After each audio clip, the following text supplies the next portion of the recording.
generally speaking, pagka nag-release ka sa ang program, magbawas ka sa program. Kasi yun lang ang cash na rin makukolekta natin eh.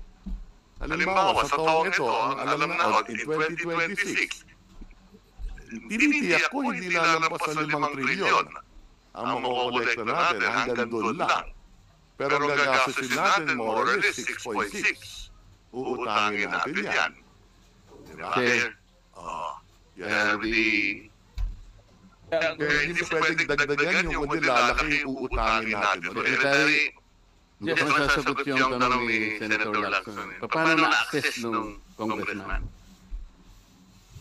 Hindi kami nag-release ng ang program. Paano kaya niya na-access? Kasi imposible talaga. Only the President's office can do that. So meron ang program sa budget. Ang karamihan dyan supposed to be yung mga natanggal ng Kongreso na mga priority ng Pangulo ang napunta sa ang program. Okay, yun ang pagkakasama. Dapat palang talo na tayo because of that. Ano? Why? Because of technical smuggling.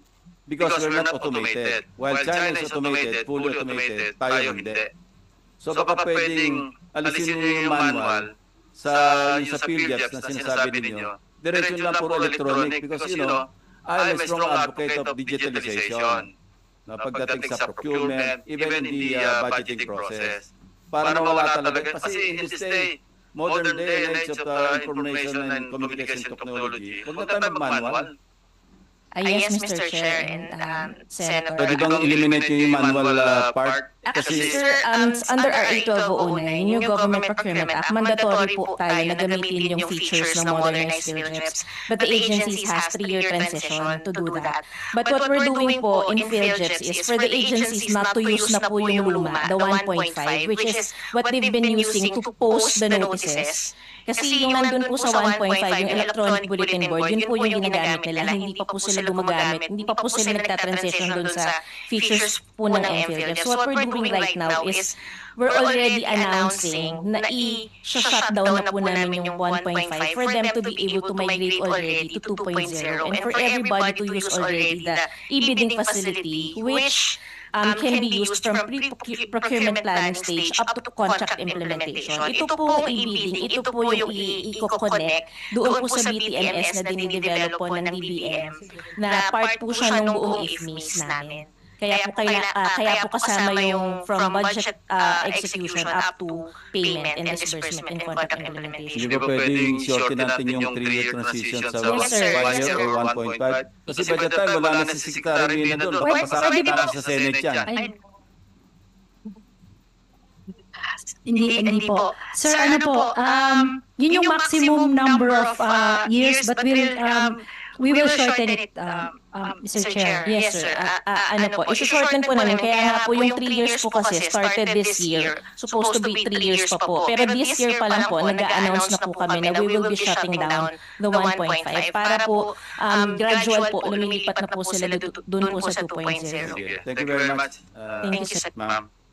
Mabalik tayo sa stress Yung Kika ba yun? Sika or Kaika? CICA? Sika po. Congress introduced changes and adjustments. I'm just worried, kasi eto, ang laki ng ating hindi magagamit sa budget under the 2025. Yung new budgetary items, ito yung new programs, ito yung na hindi na-evaluate ng DBM, 662.4 billion. Tapos yung increases sa mga PAPs, 121 billion. So, ang total na SICA, 783.4. Plus yung direct veto na ginawa ng Presidente sa DPWH budget, 26.1.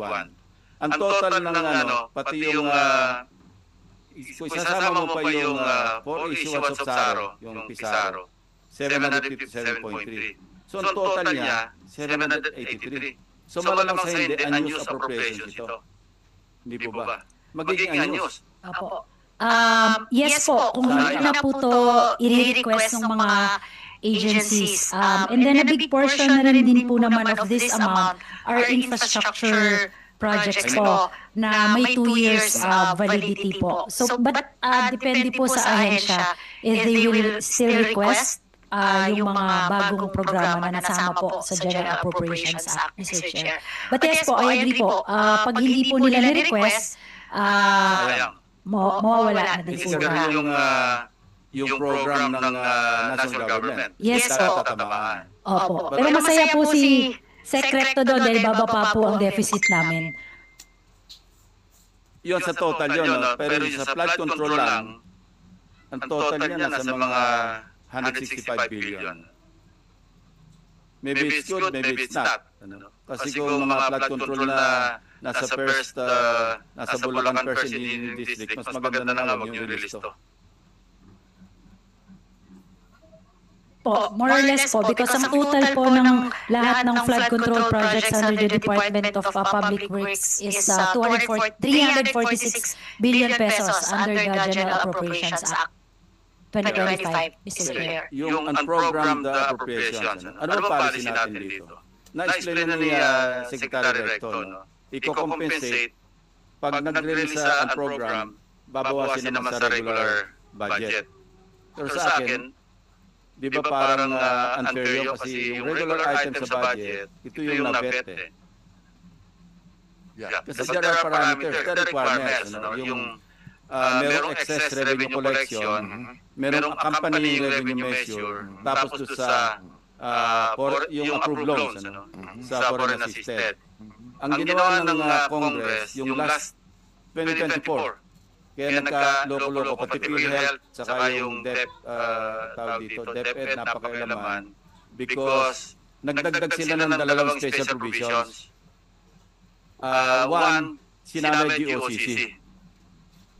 Covered naman yung PhilHealth, categorized as GOCC. So nabawasan tayo ng 74 billion, na zero yung PhilHealth because of that provision. And I understand where you're coming from when you said we're just complying with the law. Because GAA is a law. And the fifth one, kasi aside from the three, nagdagdag pa ng foreign assisted projects. Mabuti na lang, hindi nagalaw yung foreign assisted. You can just imagine if pati yung foreign assisted projects, pinakailaman, nirealign, tinanggal. Madidemanda tayo, arbitration na abutin natin dyan, di ba? So, yun, mabuti under the 2025 GAA, natanggal ulit yung dalawang provisions. Nag-stick sa tatlong requirements. But ano yung ating policy? Kasi in my privilege speech some 10 days ago or less than 2 weeks ago, no? Meron yung nangyari sa Oriental Mindoro. Ito yung hinugot sa sa program fund, yung dalawang projects. One in Barangay Burbuli, yung isa sa Barangay San Jose. Paano ma-access ng isang district representative? Kasi inaako niya ito eh. Sa mga billboards niya sinabi, mga project ko ito yung aking mga accomplishment. Pero nung chinek namin, dalawang items yung kinuha sa program fund.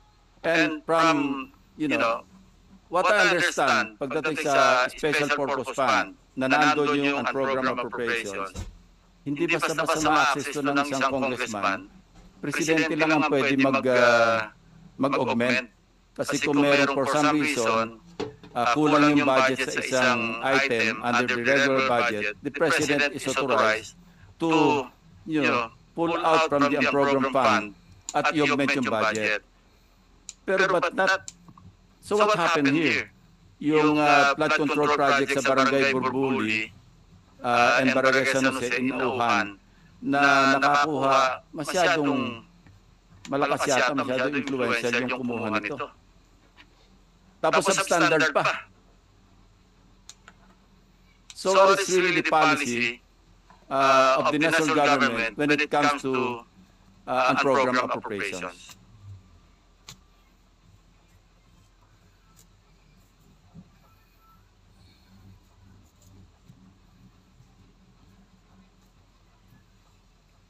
Thank you. Mr. Chair, if I may, my understanding is that you only need the program. For example, if within the cut-off of the BBM in submitting the NEP, kasi medyo hanggang June yan, may pagdinig ang BBM, and then pagpasok ng SONA, sasabit na yung NEP. Posible may mga foreign-assisted projects na naaprubahan na ng executive o ng ICC halimbawa na hindi na incorporate sa NEP. Kung kaya pinapasok yan sa UN program. Okay?